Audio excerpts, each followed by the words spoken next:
Welcome to the show, sports fans. This is the Treasure Valley Prepcast on IdahoSports.com. That's right. Welcome in. It is another edition of the Treasure Valley Prepcast on IdahoSports.com, presented by No Vape, Idaho Public Television's campaign to raise awareness about the dangers of youth vaping. Be smart, don't start. We are here to talk the biggest stories in District 3, the Treasure Valley, week in, week out. Here in the great state of Idaho. My name is Brandon Baney, and start spreading the news. It's our Treasure Valley expert and North Carolina State super fan, Logan Green. What's up, LG? Ooh, let's go, Brandon. Let's go, man. Look out. Headed to the Final Four for the first time in my life. I've got my Why Not Us t-shirt on. Heck yeah, man. We're going to win the national championship this weekend. It's going to be awesome. Yeah, now you didn't specify. So for those that haven't tuned in recently, every week we have been talking about the North Carolina State Wolfpack. Logan, born and raised in North Carolina, Idaho transplant. His beloved Wolfpack got on a Cinderella run at the ACC tournament in men's basketball. They won that, needed to win it to make the NCAA tournament, got in as an 11 seed, and they have not lost since. Most recently, they vanquished Marquette in the Sweet 16, the number 2 seed. Arch rival Duke, ACC rival, the number 4 seed in the Elite 8, and now they are in the Final Four against the top dog, the Purdue Boilermakers. Yeah, this is awesome. This is awesome. I know this is not Idaho sports related, but it's me related, and you're stuck with me for the next little bit. But man, it is awesome. It is so much fun, and to do it against Duke it tastes so much better. Because I grew up in Durham, right? So Duke is right down the street. Like one of my friends in high school, his dad was athletic director. His grandpa, excuse me, not his dad, was the AD at Duke that brought in Coach K. You know, like I was around Duke people my dad worked for Duke when I was really young. When till probably I was like 7 or 8, my dad worked at Duke. And so like, and I never was the Duke guy, right? My grandpa, okay, we're going to take another step back. So my grandpa's dad played for Trinity College, which was Duke before it became Duke. So it was just a small college called Trinity College.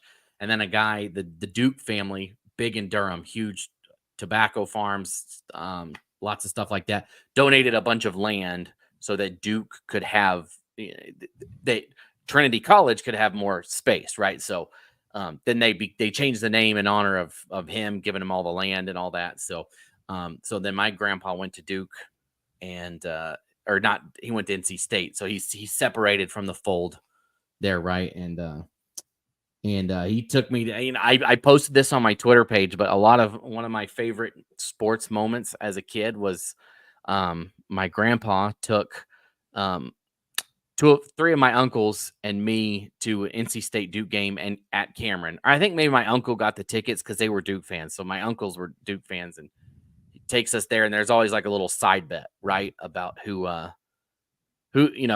hey, if Duke wins, you're getting this, State wins, you're getting this. And, Duke won the game. And so my grandpa, he whipped through the McDonald's drive-in line. He's like, I said I'd buy dinner. I didn't say where. And to my uncle, it was just really funny. And we didn't actually eat there. We went somewhere else, but it was just a lot of pettiness, right? That goes along with that. So, yeah, it was great to come against Duke and punch a ticket to the Final Four. And I know Brandon's on Team Purdue on Saturday. He thinks DJ, you heard it right here. Brandon Baney does not like DJ Burns. He just said it. He's he likes villains. Brandon, you probably like Thanos too, don't you?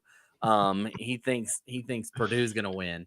But we'll just see what happens. I mean, it's gonna be very tough, but hey, why not, right? Weren't even supposed to be here, and here they are, and it's a heck of a fun ride. It's what March is all about, for sure. I am just saying, on paper, every time NC State has played this tournament, I've been able to say, yes, I can see a path to victory. If you'll recall, before the tournament even started, Logan, I'm the one who said on this very show, hey, I'm looking at this bracket, there are opportunities for NC State. I'm just teasing. I'm just teasing. Yeah. It is going to be fun. And at the same time, Logan, the NC State women are also in the Final Four. I know, man. Like, this is awesome. They also are taking on the top dog and undefeated South Carolina in their Final Four matchup. NC State and UConn both made the Final Four in men's and women's hoops. No, they were saying it's like the first time. I think South Carolina did it in men's and women's in 2017. And this would, when State did it, it was like only happened 14 times ever. And to have it happen to two teams in the same year, that's got to be. I haven't seen the official stat, but I would assume that's probably the first time that we've seen two teams have both.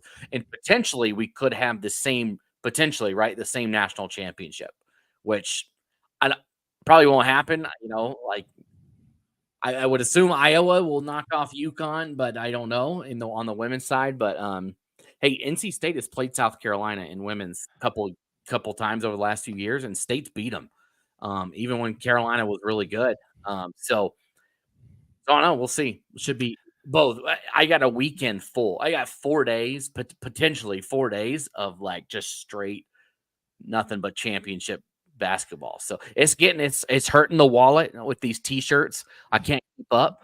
Had to buy some Final Four shirts the other day, and so I'm hoping that I'm buying some national championship t-shirts here in a few days too. Yeah, you also bought a subscription to the newspaper in Raleigh. That's where you printed off that headline, right? Show that again one more time. Yeah. See, look, I got this one, and the reason it's 9 is because this is their 9th win in a row. That's newspapers always put those punny type headlines, and it was their 9th win in a row to get there. I also printed off the ACC turn. I can't get it. There we go. One right there. You'll see them hanging here for the rest of eternity on this wall once I get the frame. Can't wait for that. And of course, physical newspapers are in decline, so you bought a digital subscription, printed those out. I think that'll actually hold up better over time than the thin, flimsy newspapers. So I don't even know. Like I texted my uncle and I was like, "Hey, can you get me a paper? Like, do they even do that?" And he's like, "I'll look," but I know. I was even surprised to see that they still put it together like this. Like, look at the bottom. It's like a regular newspaper. And it even says, like, go to this page to read it. Like, so they're like, if you look at the e-edition, it looks like there's comics, there's classifieds. And I'm like, who is still doing this? Anyway, I enjoy reading, but I like the Idaho Statesman. I have a subscription there and I read them frequently, but I never look at the quote e-edition of it, like the physical edition, but I have the online edition and I have the app on my phone and I just read it that way, but not in the traditional. This is going off the rails here. This is 8 minutes of not Idaho sports material, but it's you didn't pay for this, so you can sit and listen. All right, last thing, and then we'll move on. You were talking about how weird it is that UConn and NC State are both in the Final Four for men's and women's hoops. It reminded me of the first time ever that there was one university that produced the number 1 pick in the NFL draft as well as the NBA draft. Little trivia time. We got some people tuned in watching this on the IdahoSports.com YouTube channel, Facebook page, and Twitter account. Throw your guesses in the comments if you can remember which school it was and which athletes it was. It was and the year. There was a university that for the first time ever had produced the number 1 NFL draft pick and the number 1 NBA draft pick. Logan, do you know the answer? Don't give it away. Do you know the answer? I have I'm trying to think of players that went number 1. And I think so. Okay. But I don't. I'm not 100% sure. We'll find out in a little bit. And I want everybody watching, throw your guesses in the chat. And whoever wins, you'll get a Final Four t-shirt from NC State. No, I don't know. Just you'll get the I'll say yeah. No, they're expensive, Brandon. It's hurting. You can watch the Final Four knowing that, and I will say your name, and it'll be like we're watching it together. Not that anybody wants that either, but yeah, you'll get the praise of being the knowingest The knowingest know-it-all here on the Treasure Valley. Yeah, Prepcast. that's right. That's right. All right. So we talked about South Carolina attempting perfection in women's hoops. We had perfection on the pitcher's mound and the pitcher's circle, Logan, 3 different times last week in the Treasure Valley. Simply incredible. Let's start on the baseball side, and let's start with the Middleton Vikings, because this happened the same day we were recording last week's episode. So we didn't get a chance to talk about it, but Trenton Swigert from Middleton comes out against Bishop Kelly last Tuesday in a 7-0 win for the Vikings. So a nice, tidy little football score there. Swigert goes the distance, all 7 innings, no hits, no runs, no walks, 12 strikeouts in the victory. Now, he did face 22 batters. So I guess technically not a perfect game, simply a no-hitter. 1 Middleton error was the difference. So a no-hitter for Trenton Swigert of Middleton. It's funny how these I mean, we just had one in the MLB a couple days ago as well from the Astros, but they seem to come early in the season, right? You always think that this is something that you build up to, right? And mid-season, late season thing, but Major League Baseball had one on the first week of the season, and then we've got 3 here early in the Idaho softball and baseball season already. Yeah, it's been pretty phenomenal. So Swigert, not only the no-hitter, but 12 strikeouts in the victory as well. And that came against Bishop Kelly, and we'll get to them in just a second. At the plate in the 7-0 win, Logan, last Tuesday for Middleton. They were led by the efforts of Swigert at the plate. He had a home run, a single, and a double. He finished a triple shy of hitting for the cycle, as well as pitching this no-hitter. He had a 3-for-4 day at the plate, 2 runs batted in, and also anchoring the lineup was Keith Lee. He finished 2-for-3 with 2 runs batted in as well. And he had the triple. He got the triple that Swigert was missing. Yeah, you're right. Man, Middleton just seems to crank out baseball players lately, right? They've got a couple of guys, one that went Division I last year, and then they've got Brock Silvers is committed to Kentucky, an SEC school for baseball. And when you have a stat line like Swigert had, you got to think that somebody's going to come calling at some point, right? When you're able to do something like that. If he doesn't already, I'm not sure if he's got anything already lined up, but man, that's a heck of a stat line for one game to throw a no-hitter and then to almost hit for the cycle. That's impressive. Yeah. And for Middleton, I mean, it just further solidifies what has been a fantastic season for them so far, Logan. When you look at the 5A Southern Idaho Conference standings, Eagle, Middleton, both 2-0. Eagle is 10-1. Middleton is 10-2. We did a deep dive on Eagle on last week's show. I would say also, Owyhee is still going to be right there, right? They're 8-2. They're 1-1 in league play. Owyhee did stub their toe in their conference opener against Eagle. We talked about this last week, Logan, where there was this little 2 games in 3 days series between Eagle and Owyhee. Eagle won both of those 3-1 in the non-conference game, 6-5 in the game that counted in the league standings. Yeah. So, Eagle all of a sudden, like we already talked about them last week. If you want to hear more, go back and listen to that one. But yeah, Owyhee, they're the back-to-back state champs. Like we can't count them out. And it's not like they got rolled by Eagle at all. And I'm sure Owyhee will be just fine. But when you look at it right now, I think we see 2 that are on top, like you said, Eagle and Middleton, and I would guess Owyhee will be right there, and it'll be those 3 that are going to duel it out all season long. Yeah, pretty cool story there for Eagle as they continue to rock and roll. Third team we wanted to spotlight in the 5A SIC before we move on is Rocky Mountain, Logan, because they played last Friday against Centennial. They picked up a 10-0 shutout victory. And in that game, Lincoln Mathis throws a perfect game. Yeah, we got 2 in the same league. Well, not 2 no-hitters there in the same league in the same week. A heck of a performance by Mathis getting it done against Centennial. And I mean, Rocky Mountain is, they've kind of had a back and forth season, right? They've beaten some good teams. Like they beat Middleton to start off the year, right? They've got a couple of losses throughout the schedule as well, but this is a team that can get it done, right? They've got the ability to do it, especially on the mound, because in that game against Middleton, it was a 3-2 victory, so they were able to keep the score low on Middleton, who can obviously hit the ball. So watch out for Rocky if they get things going here. They did lose their last 2 games, but that win against Centennial, that like you said, that perfect game, awesome performance. Yeah, so in the victory, Lincoln Mathis on the mound, just a junior, only 5 innings of work here because they won via the 10-run rule.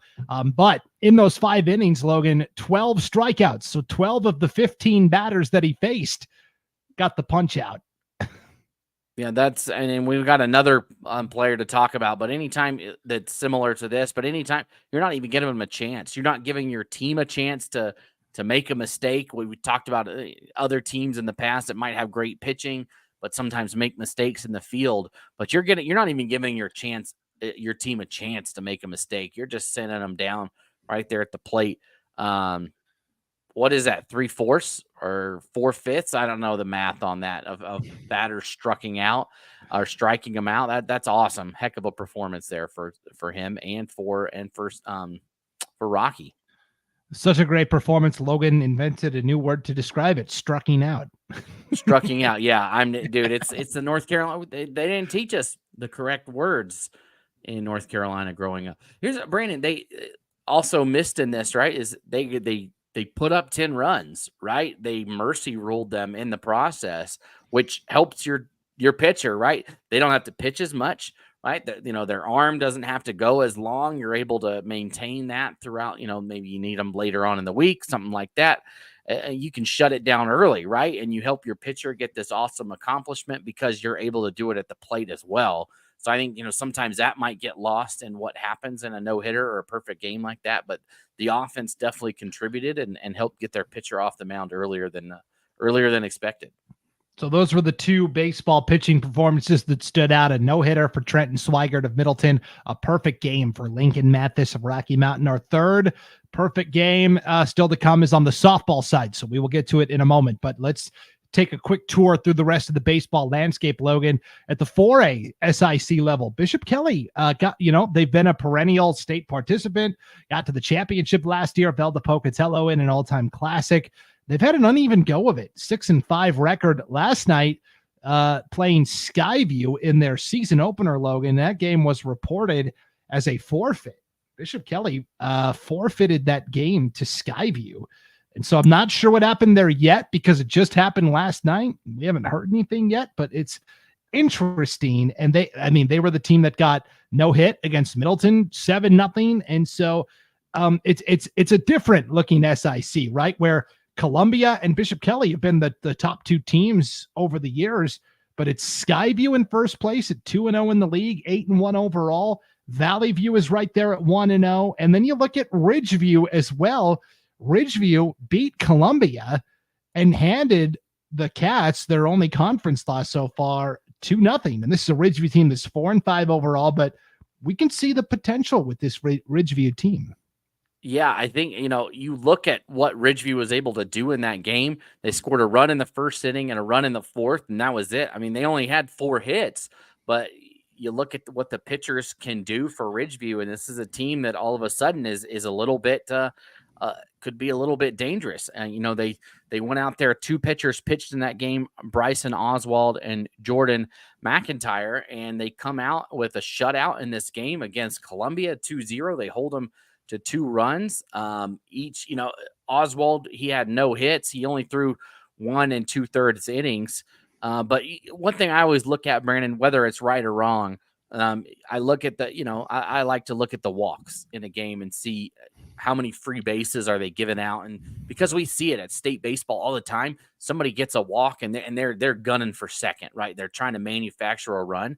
Only 1 walk for each batter, so 2 overall on the game, and they had 12 strikeouts. So 12 strikeouts, only 2 walks. I look at that immediately and say, man, they really got it done on the mound. And you know what? The offense only mustered 2 runs, but Columbia is a good baseball team, and you got 2 across, and you didn't give up any. So shout out to Ridgeview for the shutout there. And all of a sudden, I think they should be on people's radar right now. Yeah, and you mentioned it. Those are the top two pitchers for this Ridgeview pitching staff this year. Two seniors, Oswald and McIntyre. Oswald has a 2.10 ERA, Logan. He's 1-0 on the mound, 2.10 ERA. He has 18 strikeouts to just 3 walks. That is superlative for a high school pitcher. And then McIntyre is better. He's got a 3.79 ERA, but he's also pitched 7 more innings. But he's got 29 strikeouts to just 6 walks. I mean, that's the formula for success right there. Yeah, at state baseball, you got to have 2 pitchers, right, to make it, right? You've got to be able to. That's always, you see teams maybe run out of gas towards the end because they run out of pitchers, and it's a gamble, right? It's a chess match. Is when do you throw your best guy at state and things like that? Not that we're already talking about that for anybody, but when you've got 2 that could go out and win you a game on their own, which is what Ridgeview has right now. You got to feel good about yourselves that you could win some games at state. You look on the back end, they're throwing a freshman out there as well. That's kind of their third guy in the lineup there. McKay Barrett, who's in there. So a freshman for Ridgeview. So we'll see. Maybe he comes along as the year goes throughout, and you get it done. But shout out Ridgeview baseball. They're looking really good right now. Yeah, and they have played, a pretty tough schedule so far. The other 4 and 5, but they lost to Bora in 8 innings by a run. They lost to Mountain View, which is a really good 5A program. They lost to Hawaii. We just talked about how good they are. They beat Rocky Mountain, and then they have played really, I think, some of the best contenders from other parts of the state in 4A baseball. They beat Moscow from the north at the Bucks Bags tournament by a run, 8-7. Moscow is going to be right in the mix for the north title. They played Pocatello, the defending state champs, and fell 13-6. In that game, you had Oswald on the mound, kind of taking some lumps. He allowed 4 runs, but 2 of those runs were unearned. So he only allowed 2 earned runs, and then they had to give way to the bullpen, and things kind of fell apart. And then they lost to Minico, one of the favorites, along with Twin Falls, over from District 4, by just a single run, 6-5, and Minico scratched it across in the last inning to win 6-5. So I think for Ridgeview, there's a lot of potential bubbling underneath the surface for this team. Yeah, you look at it and you're right. I think people immediately, well, they lost those games. Yeah, you're right. They did. They lost those games to really good teams, but that you can see them kind of maybe finding their footing right now, right? With the win over Columbia, they're going to have this experience when they go to the state tournament, right? They're going to have that in their back pocket, knowing I've already played. If they make it, right? If they make it, that, you know what? We played Minico. We played them tough. Hey, we beat Moscow. Hey, you know what? We were in it with Pocatello until, maybe we kind of slipped up there at the end. And our guys are young, right? They're going to come around eventually, and hopefully those arms get better as the year goes along. And I think they set themselves up well for success, right? They played a tough non-conference schedule. They didn't just play cupcakes. They really went and they scheduled hard. A lot of 5A teams, a lot of good 4A teams, and they took their lumps there, and we'll see how it pays out in the end for Ridgeview. Going to be really fun to watch this team as they go through the course of the rest of the season for sure. Quickly looking at the other classifications, Logan, 3A, Homedale still, 2-0 in the league, 9-1 overall. Payette's off to a 2-0 start. They're 4-7 overall.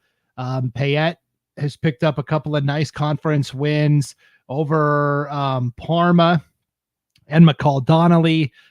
We'll find out Wednesday tonight, Logan. They play in Fruitland. I mean, that'll be a big measuring stick for Payette there. For Homedale, they're hosting Marsh Valley in a non-conference double dip this Saturday. And those are Marsh Valley won state 3 years ago. They won last year too, right? Yeah, they've gone back to back. Marsh Valley has over the last 2 years. And man, that's a heck of, that's a, again, I'm Treasure Valley guy. I don't know. You probably know more about what's going on over there in East Idaho. But I'm sure that Marsh Valley's right back in the mix of things like they usually are. But man, that's a potential state that's a state tournament. It was a state tournament game last year, if I remember right. It was 1-0. I believe was the final score. And I think we could, these two teams, there's no reason we couldn't see them playing in late May again as well. Yeah, Marsh Valley is 6-3 with losses to Kimberly, which is the big favorite over in District 4. Yeah. They lost to Skyview at the Bucks Bags tournament, 4A program. They just lost to Malad last night, Logan, 1-0 to the Dragons. And we know what kind of program they have. Malad has won 2A championships recently. Yeah, and they played great last year, I believe. They made it to the finals, didn't they? Or they were at state last year. It was in Orofino, but I remember that they were there. But anyway, well, I didn't see that score with Kimberly. I'm sure Kimberly was anxiously awaiting that opportunity because that's who beat them in the state champion. That's who the state championship was between those two last year. So anyway, Homedale looking good again, and they've got the pitching staff to get it done. It's something we talked about in the past. Homedale, sometimes you saw them beat themselves, right, with mistakes in the field. And you look at what they've done this year, and they have not given up a lot of runs. And so I'm sure that a lot of that has to do with the pitching. When you've got the Fines out there that can do whatever they want on the mound, that's always going to help. But I think maybe that defense for Homedale maybe has taken that next step. And that's a team, a program, a school that has just been itching for a state championship, right? They've been baseball has been pretty close the last few years. Football seems to always be right there, and they would love to get one of those under their belt. Yeah, the way this schedule works out, in Malad, by the way, Logan did win the 2A championship last year. They beat Nampa Christian by a run, 4-3, and they beat Marcy. Yeah, they beat Marcy. I swear they were there, weren't they? Yeah, they took out two Treasure Valley teams. They beat Marcy in the semis 1-0, and then they beat Nampa Christian in the championship 4-3. Okay. Before we get to the weekend, though, Homedale and Weiser play on tonight, Logan, in Weiser, Wednesday, April 3rd in Weiser. This is a big game. Both teams will be able to throw their top guy. These are the two teams that have been at state the last couple of years, along with Fruitland. And then really, I think Homedale gets the fortuitous scheduling against Marsh Valley because the Eagles are not only coming to Homedale for a doubleheader Saturday, Logan, but Friday night they will be in Weiser for a doubleheader. So it's going to be 4 games in 2 days for Marsh Valley. How do they figure out their pitching? Either way, Homedale gets to kind of sit back and watch them for a night first. Yeah, and that's again, that was a game last year at the state tournament that went down to the wire, 1-0, and that was a long time ago. But if I remember it correctly, I think it went to extras, and it was a walk-off win for Marsh Valley. Just a heartbreaker for Homedale, just could not get it done. And, they're looking for their opportunity to get them back, kind of like Kimberly did. But Homedale, this will teach them a lot. They'll be able to see. I think it's good for both programs, right? You're able to see each other. Marsh Valley is going to see Homedale and learn what they need to do. And Homedale is going to see Marsh Valley and see what they need to do going forward, because these 2 games are not going to matter in terms of who's getting to state, right? That all has to do with your district tournament. But this is going to matter come state time, right? It's going to matter in where you're seated. It's going to matter what you learn about these teams. And so real interesting. I think that's a great road trip for Marsh Valley. Yeah, it's going to be really interesting. Logan, your memory, like a steel trap, 8 innings, 1-0 win. Yeah, you nailed it. Memory's spot on. It was I was there. I mean, I did those games. So it was funny that whole semifinal and championship game all came down to the end. I think they were all 1-run games between Sugar Salem and Kimberly, and then Homedale and Kimberly, or Homedale and Marsh Valley, and then the championship Marsh Valley and Kimberly. Gosh, man. Yeah. There's just a lot of great. It's all the same teams. It's really funny, right? It's all the same teams that were at state basketball. These are all the teams that we saw in state football as well. It's just really funny how right now in 3A, it seems like the same 5-6 schools are just dominating in everything. Well, I mean, there's only like 18 teams total in Class 3A, so you're bound to get some of that. That's another topic for another day, but I think we could get rid of a classification and maybe probably. Yeah. Send some up and send some down. And anyways, okay, moving on. 2A baseball, Logan, Cole Valley Christian, Nampa Christian, and Marcine all 1-0 to start the season. Marcine's 5-3. Cole Valley is 9-2-1. Had a tie at the Bucks Bags tournament. Nampa Christian undefeated, 7-0. The more things change, the more they stay the same. We'll do a deep dive into those 2A baseball teams at some point this season. And then in the 1A baseball ranks, Logan, you've got in the Western Idaho Conference, Glens Ferry, which is a District 4 team, but they play with the District 3 schools. They're off to a 5-0 start in league play, 5-3 overall. Idaho City is 3-0 in league play, Logan. They are 5-4 overall. Idaho City went to a wood bat tournament in Chalice 2 weekends ago and got in some good quality wood bat competition. It was fun to see them compete. Yeah, that's awesome for them to go up there. It was in Chalice? Like, hosted by the Chalice Mackey River Cats. Okay. I was Co-op. like, okay. Oh, and that's a 2A baseball team. I was like, yeah, they have a one. No, they're not a. Okay. That makes sense. I got you now. I see. Well, that's awesome for them. Wood bats, Idaho City, a team that revived their baseball team a couple of years ago and made it to state last year. So, they're looking like a program that's got baseball in a good spot. And again, it's always going to come down to, can the guys here in District 3 get something done at the state tournament, because it has been a rough going as of late. Yeah. 3 years ago, Idaho City, first baseball game in school history. Last year, Logan, first trip to state in baseball in school history. And not only that, they knocked off another check on the box. First win at state in baseball in school history last year as well. They beat Vision Charter in a Friday loser out game. Really fun game to broadcast. I was on the call for that for our IdahoSports.com. So really cool. We'll keep an eye on Idaho City as the season goes along, though, for sure. Yeah, just awesome to see that coming along for the Wildcats. Yeah, and shout out to Brian Hunnicky. He's the baseball coach at Idaho City. He's also the superintendent of schools. So this guy's got a lot on his plate, right? Yeah. You're the superintendent. I mean, you probably don't have the time to be coaching a baseball team. Not only that, but he was kind of the driving force behind getting baseball and softball programs at Idaho City 3 years ago. I did a story about it when I first came on at IdahoSports.com. And so for the superintendent of your schools to say, yeah, heap a little more on my plate because he's that dedicated to the sport. I mean, I think it's outstanding. Yeah, and for a while there, they were like playing their games in Boise at the Hawks Stadium. Like, do they have a field up there yet? Are they able to play like on their football field or something? Do they have a spot? Is the snow gone in Idaho City yet? Like, that's not. I don't even know. I haven't been up there in a while. They run into the same problem McCall does, right? McCall Donnelly always backloads their schedule. It's like all road games for the conference and then all home games in May once the snow finally melts. So yeah, you just practice in the gym and then you go down the mountain to play your games until the sun comes out up there. Yes, for sure. So yeah, keep up the good work, Idaho City, for sure.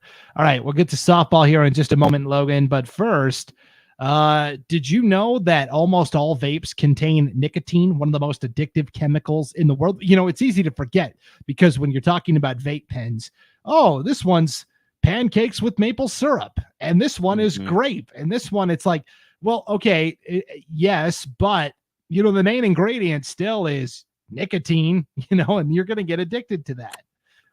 Yeah, it's like swapping.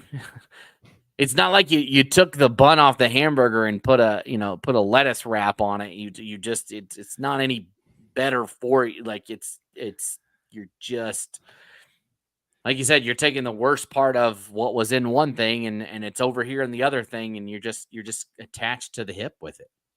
Yeah. So that's why what No Vape is doing is so important, spreading awareness about the dangers of youth vaping. It is happening in hallways, in bathrooms, in classrooms, in schools across the state of Idaho. So remember, be smart, don't start. That is from No Vape. And for more info, KNOW, No Vape. You can find more info at our website, IdahoSports.com, or just type in No Vape Idaho into your favorite web browser, and you can find everything you need there. All right. Before we get to softball as well, Logan, 0 people had guesses for my trivia question because there was no prize. Nobody. Prize. Logan, what was your guess going to be? The question was which university was the first to have the number 1 pick in both the NFL and NBA drafts? I the only thing I can think of is Carolina. That was my my thought, and I don't know if, because I was trying to think the last time. I don't know if it was Julius Peppers the year he got drafted, and then was the basketball player from Carolina as well. Yeah, so you're a little bit off on ears. North Carolina, not correct. Julius Peppers was actually the number 2 pick in the 2002 NFL draft. It was picked by my Panthers. I remember that, and I couldn't remember if it was the first pick or the second pick, but I knew he was right up there. And so I was trying to think basketball school that had somebody go high. So I don't, let us know, Brandon. Yeah. So Peppers went second. The Panthers were the worst team in the NFL that year, but the Houston Texans were a new franchise. And so they automatically got the number pick, and they took David Carr from David Carr. Yeah. The other brother. Yep. And then Peppers went second to the Panthers. Peppers did play. We're the worst team in the NFL again, and we don't get the number 1 pick again. Man, a tale as old as time. Let's just And Julius Peppers did play basketball at North Carolina for his first 2 years also. So fun fact. No, the school, Logan, it was in 2005, and the school was the University of Utah, believe it or not. The Utes. They had Alex Smith, quarterback, number 1 draft pick to the San Francisco 49ers, and then Andrew Bogut, their starting center, was the number 1 pick to the Milwaukee Bucks. Man, I totally forgot about that guy. Yep. Yeah. Well, there you go. All right. The Utes. Who would have thought? And so now that fun fact is aside, let's dive into what's happening in softball, Logan. We have to start with Bora, and that's going to be, we try to choose one baseball, one softball team each week to kind of do a deep dive into. And the Bora Lions are going to be our deep dive this week because of what Megan Miracle has been doing inside the pitcher's circle. Most notably, Logan, last Friday in a 6-0 win over Boise, their arch rivals. Miracle pitches the perfect game. She goes 7 innings, no runs, no hits, no errors, no walks, no hit batters, faced 21 batters, 21 up, 21 down, 15 strikeouts. So 15 of the 21 batters Miracle faced went down via the K. I mean, and this is somebody who's been doing this since day 1 of her freshman season. She's now finally a senior. She's one of these players that I feel like we've been talking about for eons and eons, and it's been so fun to watch her. And now in her senior season, I mean, what she is doing in the pitcher circle is incredible. She has pitched 39 innings this year and given up 26 hits, 14 runs, and here's the thing, only 3 of those are earned. She's given up 3 earned runs in 39 innings. That is incredible. She's faced 163 batters and struck out 80 of them. Strucken out, right? That's my new term. Struck out. I don't even remember what it was, but she has struck out 80 of her 163 batters faced. So almost half of the batters that get into the box against Miracle strike out. That is, how can you stop that, right? Where you know that, logically you're working every inning, you're roughly working with an out already in the bag, right? That you're not getting that person on base at all. They're not putting it in play. Nothing's happening. You really have an out and a half. Every 2 innings, you only have 3 batters essentially, right? Three batters are going to put it in play, and the other 3 are not. Half of your batters aren't even going to get an attempt, and that's tough. And Bora has been pretty good as of late, right? They started off. They lost their opening game to Boise, but since then they have looked really good. They lost to Bora, or excuse me, they are Bora. They lost to Capital last week, but then followed it up by beating Boise, shutting them out in that game you were talking about. So they've been able to bounce back and win, and they got another bounce back game against Capital coming here pretty soon. Yeah, they're on a little bit of a revenge tour, right? They're 5-2. Their 2 losses to Boise and Capital. They just beat Boise in the rematch in the game that counted in the league standings. Yeah. And now they have Capital coming up next. Another chance to get a little more payback. So we know Miracle can deliver in the circle. And the question has been throughout her entire time, will Bora be able to A, play strong defense behind her, and B, come through with enough offense? And the answer this year appears to be yes. They have 3 players batting over 500. You look at Hallie Pfizer leading the way at 583, Abby Gardner is 529. And then Kayla Campbell batting 500 on the nose. Campbell leads the way with 9 RBIs. And also Riley Nelson has 9 RBIs. And that's despite a 235 average, Logan. So if she gets the bat going, look out. And they also have some home run threats. Campbell has hit 2 home runs. Nelson and Gardner have each hit a home run. And then a sophomore, Olivia Shalafa Fox, has hit a home run as well. So it does appear with Coach Steve Berkby at Bora, the pieces are coming together. It's going to be really fun to watch this team over the course of the rest of the season. Yeah, you look at the season standings right now, and they're squished in the middle there. But it's because they've only played one conference game, and other people have played more.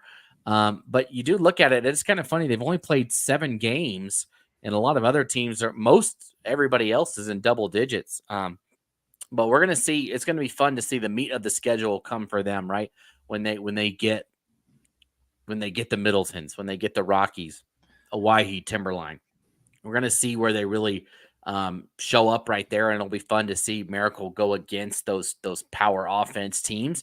And you just got to hope that on the back end, those people that she can't strike out, that the defense on the backside can get it done and hold those teams to some runs, because you're able to hit the ball. Like you said, you mentioned it, 3 players over 500 on the season so far. And if those players can hit and the defense can stop, I mean, it's a Bora team that can make some noise here at state, or not, well, in the regular season and at the state tournament.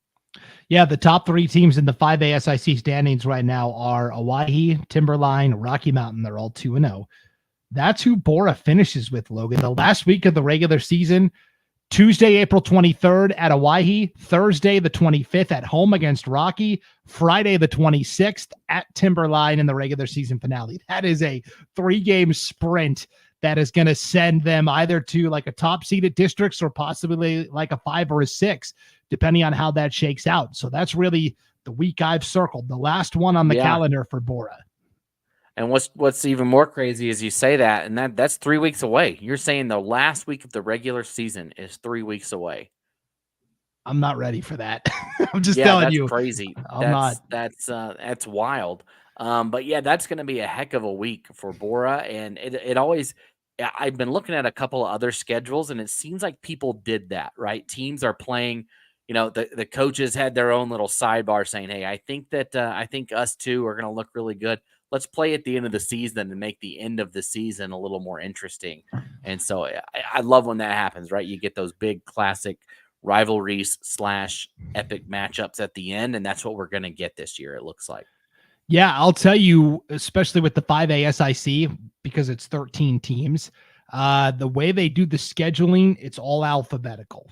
And so so for example, who is Bora finishing with?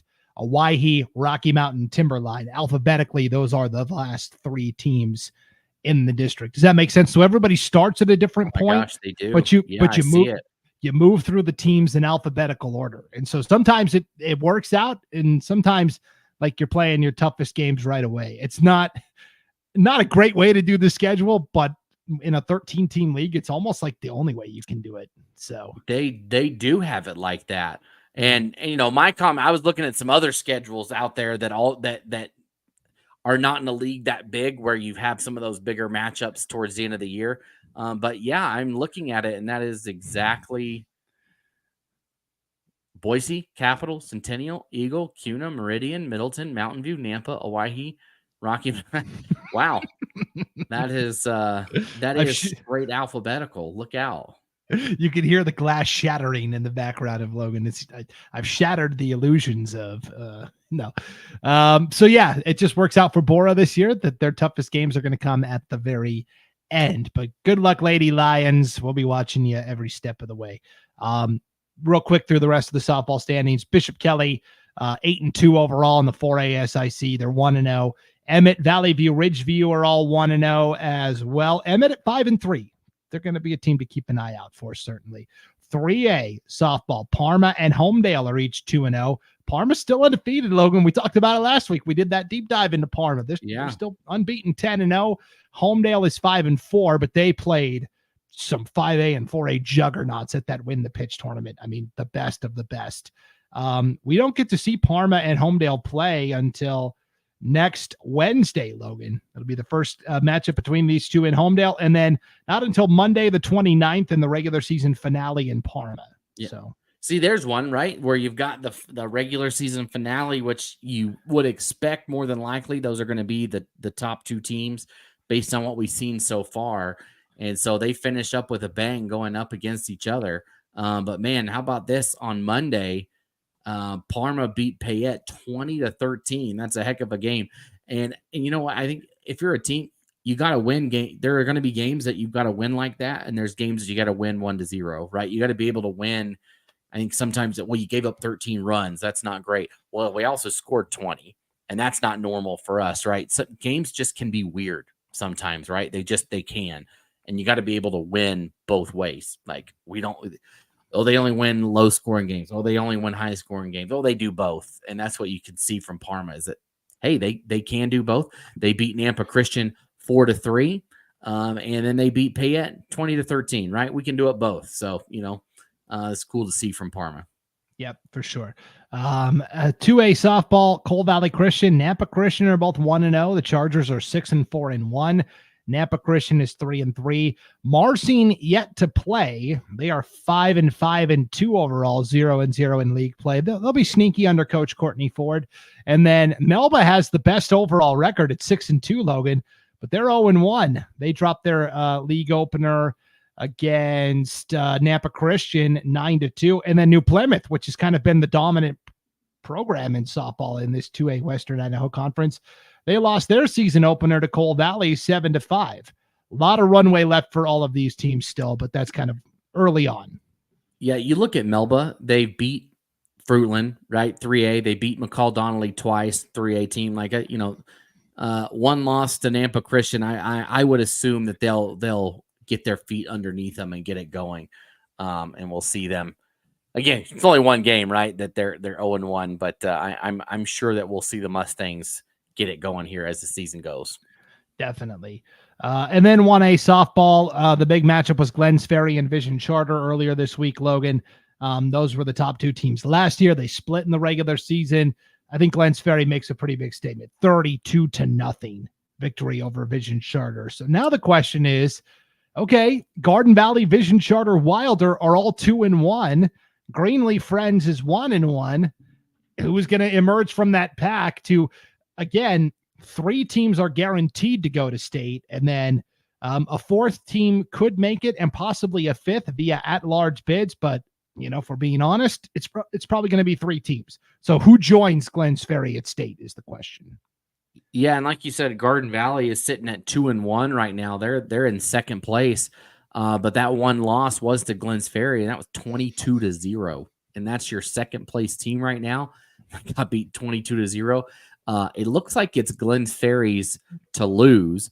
They do have 2 losses. They played Wendell twice, which is over in District 4, but really not far away from Glens Ferry, right? Just not that far of a drive. So the matchup makes sense, but they lost twice, but one of them was just a 1-run game.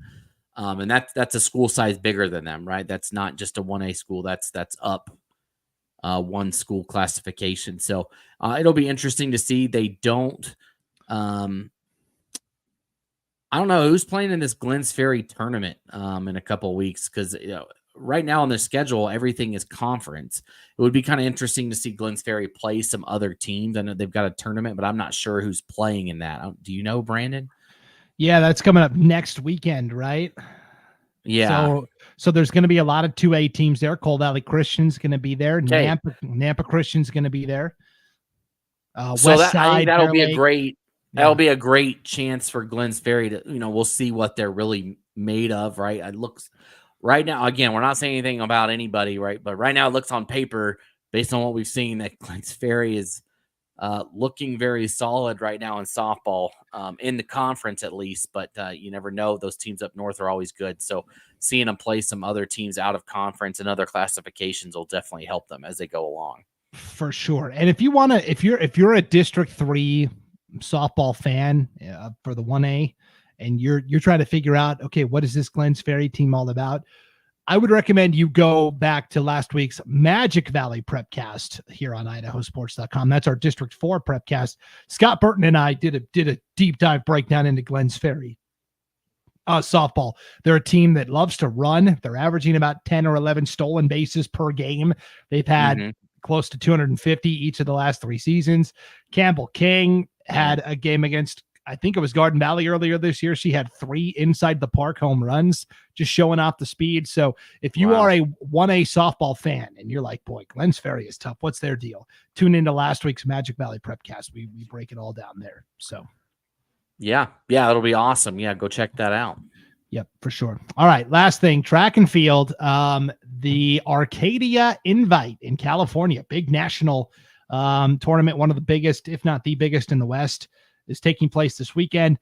We've got a contingent of athletes going down from Boise, Eagle, and Rocky Mountain, going down to compete. Boise is sending 10 athletes. Andrew Ringert from Eagle is going down for the 3,200. David Gummersall from Valley View is going for the 400. And then also Rocky Mountain is sending all of their distance run. Well, not all, but 4 distance runners. We know what kind of distance team Rocky Mountain has. That was the subject of this week's Bell Lap. That's our weekly track and field notebook that Marlo Hereford produces, usually every Tuesday. It was Wednesday this week. But that is what's on the top of the homepage at IdahoSports.com. This week's The Bell Lap. You can read more about it there. Yeah, that's awesome.